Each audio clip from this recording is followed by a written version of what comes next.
Moin Moin, hier ist der Zap. Herzlich willkommen zu Fallout 76 Tipps und Tricks Folge 2. Im kommenden Video gebe ich dir wieder einige hilfreiche Tipps und Tricks, Kniffe und nette Fundsachen zu Fallout 76. Eine ganz neue Kategorie in diesem Video sind die Zuschauertipps von Community-Mitgliedern aus der Zockerbande, die mir ihre Lieblingstipps in den Kommentaren geschrieben haben. Falls du neu hier sein solltest, auf diesem Kanal gibt es News, Guides und Gameplays zu Wirtschaftssims, Strategie- und Rollenspielen sowie MMOs und in nächster Zeit ganz besonders viele Videos zu Fallout 76. Und wenn dich das interessiert, sind 2 Klicks auf den Abo-Knopf und die kleine Glocke daneben vielleicht gut für dich. Und dann steigen wir direkt ein. Map-Marker auf Karten finden. An Bahnhöfen, bei einigen Militärbasen und bestimmt auch noch bei anderen Gelegenheiten gibt es oft Landkarten an den Wänden. Hier lohnt es sich, etwas genauer hinzuschauen, denn diese Karten haben oft Markierungen, die man anklicken kann. Dazu am besten direkt vor die Karte stellen, mit First Person geht es dann noch etwas einfacher, und dann die Karte genau anschauen. Die kleinen Pinnwandnadeln oder anderen Marker lassen sich dann aktivieren und für jeden aktivierten Marker bekommst du dann auch einen entsprechenden Eintrag auf deiner Weltkarte. Ich habe auch schon Karten gesehen, wo Punkte mit zum Beispiel einem Messer markiert waren. Wenn man das Messer herausgezogen hat, wirkte dies genauso wie die anklickbaren Pinnwandnadeln. So geht es allerdings nur für den Spieler, der das Messer herauszieht. Diese Marker sind dann auf der Weltkarte erstmal grau und noch nicht als Schnellreisepunkt zu nutzen, aber zumindest hat man sie dann schon mal eingezeichnet und kann vielleicht leichter dorthin finden. So findet man an Bahnhöfen zum Beispiel die Marker von allen anderen Bahnhöfen und in einigen Militärbasen sind genaue Marker, wo die eigentlich versteckten und geheimen Raketensilos für die Atomraketen eingezeichnet sind, die man im Endgame braucht. Große Mengen.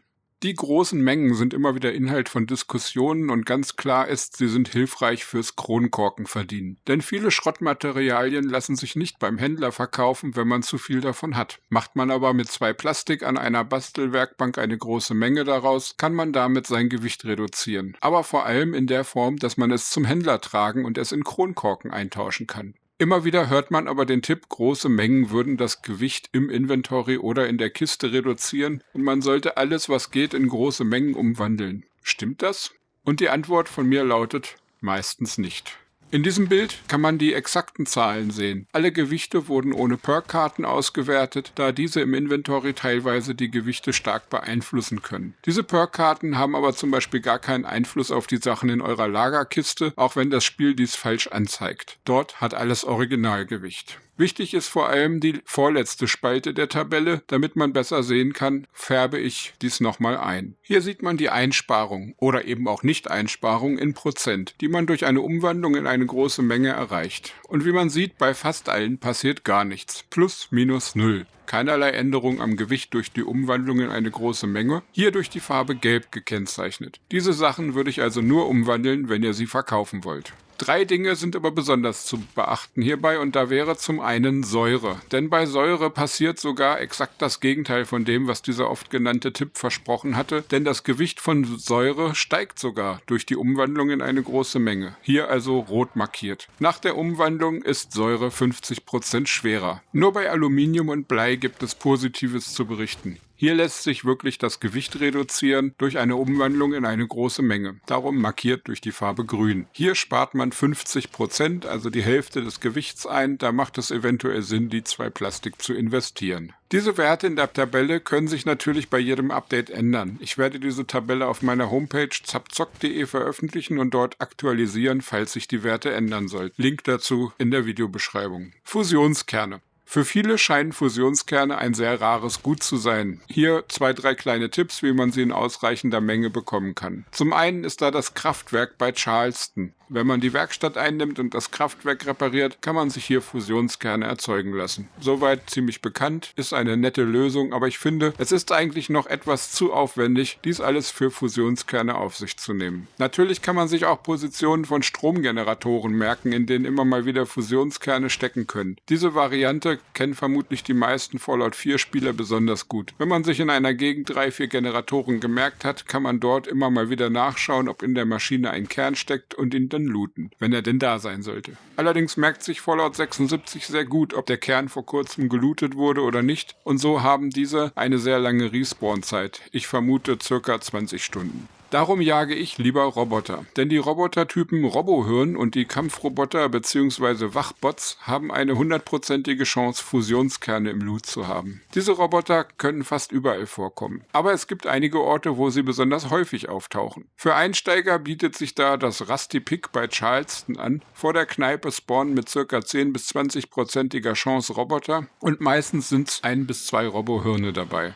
Eine weitere gute Quelle, die ich gerne nutze, sind das Hornwright-Anwesen und das Garahan-Anwesen im Süden von Ash-Heap. Hier braucht man Zugangskarten. Die Hornwright-Karte gibt es im Zentrum von Charleston im Bürogebäude der Firma, nennt sich auf der Weltkarte Firmenhauptsitz von Hornwright Industrial und die Garahan-Karte gibt es in der Fabrikanlage der Garahan Mining Company. Mit diesen ID-Karten darf man dann in die oberen Etagen der beiden Familienanwesen, die roten Türme im Süden, und dort hat man geschätzt eine 50% Chance ungefähr, dass dort Roboter Wache schieben. Und wenn das so ist, dann sind dort immer, je nach Level des Spawns, zwischen 1 und 5 Robohirne vertreten. Auch die Robco Roboterfabrik ganz im Osten ist eine sehr gute Stelle und in der Innenstadt von Watoga und den dortigen Bürogebäuden sind auch immer gute Chancen auf Robohirne. Natürlich kann man auch am White Springs Anwesen Roboter finden, aber hier sollte man es sich besser zweimal überlegen, ob man die Roboter dort wütend macht, denn die sind wirklich sehr zahlreich.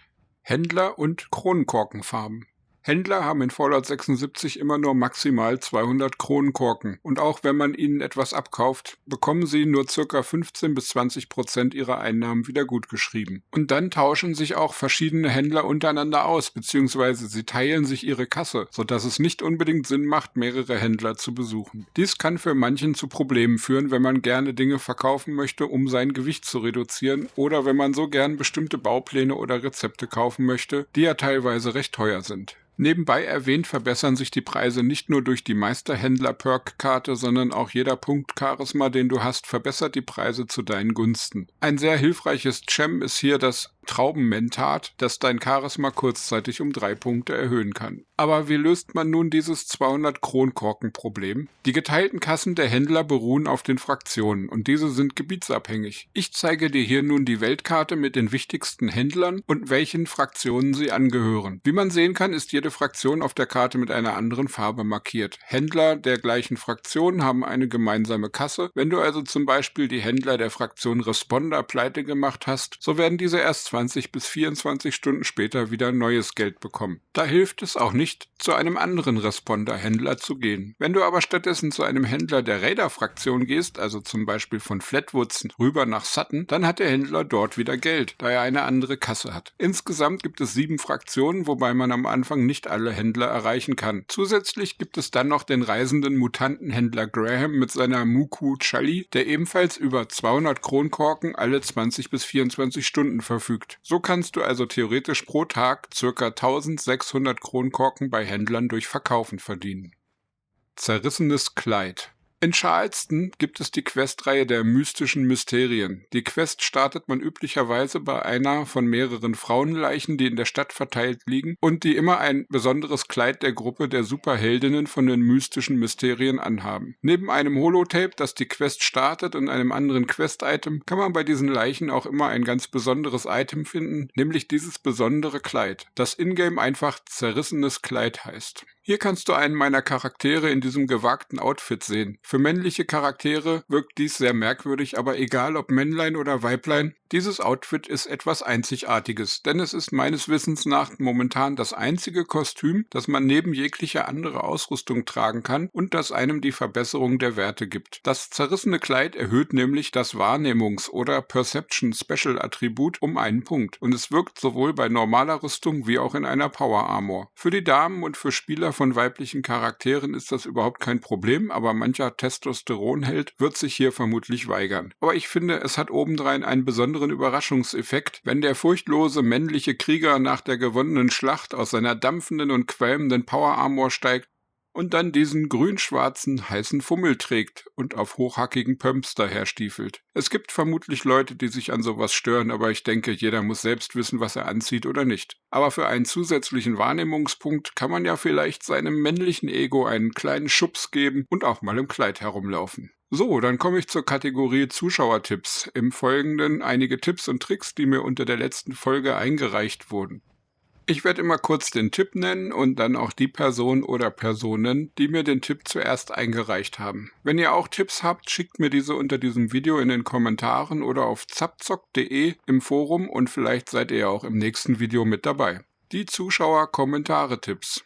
Im letzten Teil hatte ich von der Funktion zur Suche markieren berichtet, hierbei habe ich aber nur die Hälfte gezeigt. Als wunderbare Ergänzung dazu wurde mir geschrieben, dass man im Pip-Boy in der Kategorie Schrott auch im Menü am unteren Rand die Option Komponentenansicht zur Verfügung hat. Wenn man diese auswählt, werden alle Grundmaterialien aufgelistet und man kann sie in dieser Liste bequem zur Suche markieren und, besonders hilfreich, wenn man genug gesammelt hat, auch die Markierung später wieder entfernen. Dieser Tipp wurde in verschiedenen Varianten vom General, von Mietz, von Müs und von Taki eingeschickt. Vielen Dank an euch. Samra schrieb mir, dass er besonders den Perk für die bessere Wirkung von Hundefutter in Dosen mag, da diese sehr häufig im Spiel gefunden werden können. Danke auch dir, Samra, für diesen Tipp. Besonders hilfreich auch in Verbindung mit dem Glücksperk Glück in Dosen, wo man auch gerade diese Hundefutterdosen besonders häufig aus Kühlbehältern oder Mülleimern herausfischen kann. Y.Stadi schrieb mir als Ergänzung zu meinem Klebertipp in der letzten Folge, dass Riesenbienen auch immer einige Kleber im Gepäck haben und man daher auch diese Monstersorte farmen kann, wenn man besonderen Bedarf an Kleber hat. Mir sind diese Riesenbienen bisher besonders im Norden begegnet. Danke Y.Stadi, ein toller Tipp. Der folgende Tipp wurde mehrfach geschickt, aber die ersten beiden waren Jura und Henk und sie schrieben mir, dass man seine Power-Rüstungsteile auf einen Power-Armor-Frame stecken kann, genauso wie auch bis zu 10 Fusionskerne, und wenn dieses Chassis dann vom Spiel automatisch in die Tasche gesteckt wird, dann hat das Frame nur ein Gewicht von 10 Pfund, auch wenn die Einzelteile meistens viel mehr Gewicht hatten. Wenn man das noch mit der Perkkarte Powerträger aus dem Intelligenzbereich ergänzt, wird das Gewicht sogar noch mehr reduziert. Mein Dank an Jura und Henk für diesen Tipp. Der Zuschauer Carter schickt mir den Tipp, dass man nicht nur an Werkstätten mit Extraktoren Erze abbauen kann, sondern auch an seinem Camp, wenn man dies geschickt neben eine Erzmine oder ein anderes Vorkommen in der Welt stellt. Diesen Tipp habe ich bereits im Guide zur Bagger Power Armor Quest Powergräber verwendet, um besonders leicht und schnell an schwarzes Titan heranzukommen. Vielen Dank, Carter, ein toller Tipp, der mir auch schon viel geholfen hat. Und dann hat mir auch noch Zuschauer Drabo geschrieben, dass man unbedingt auf Landwirtschaft am eigenen Haus Wert legen sollte, weil man die richtigen Rezepte vorausgesetzt dadurch besonders leicht Suppen herstellen kann, die sowohl Hunger wie auch Durst gleichzeitig stillen und dadurch vielleicht den Bedarf an anderen Nahrungsmitteln im Inventar drastisch senken kann. Außerdem kann man damit Heilsalben oder auch sogar Heilmittel selbst herstellen, die Lebenspunkte schnell regenerieren und Krankheiten heilen können. Also Leute, ab auf den Acker und dann eine fröhliche Ernte. Und danke an Drabo für diesen tollen Tipp. Dann noch ein kleinerer Tipp aus der Kategorie Sonstiges. Auf dem PC kann man im Baumodus die Untermenüs ja mit den Cursor-Tasten bedienen und diese auch nicht umbelegen. Aber wusstet ihr, dass man dies auch mit WASD bedienen kann, wenn man dabei die Shift oder auch auf Deutsch die Hochstelltaste gedrückt hält? Shift WASD funktioniert für mich wunderbar und man muss nun nicht mehr mit der Hand umgreifen oder die Maus mittendrin loslassen. Wie gesagt, wenn du auch einen tollen Tipp hast, schreib mir in den Kommentaren unterm Video oder auch gern im Forum unter zapzock.de. Dort finden sich langsam immer mehr Leute ein, die gern Erfahrungen, Meinungen und Infos zu Fallout 76 miteinander austauschen. Kleiner Hinweis noch in eigener Sache, da ich selbstständig bin und momentan auch mit meiner Firma einen Stand auf einem Weihnachtsmarkt habe und darum meistens 10 bis 12 Stunden dort arbeite und noch mehr Arbeiten drumherum sind, ist bis Weihnachten mein Zeitplan leider extrem voll. Darum gibt es erstmal nur wenig Videos von mir, also nicht wundern. Ab Weihnachten ist es bei meiner Firma aber sehr viel ruhiger und dann habe ich umso mehr Zeit für neue Videos. Apropos, mehr Videos von mir zu Fallout 76 und auch zu anderen Spielen findest du oben rechts beim i oder auf der Kanalhauptseite. Dann wünsche ich dir einen tollen Tag im Wasteland, lass es dir gut gehen, ciao ciao, dein Zap.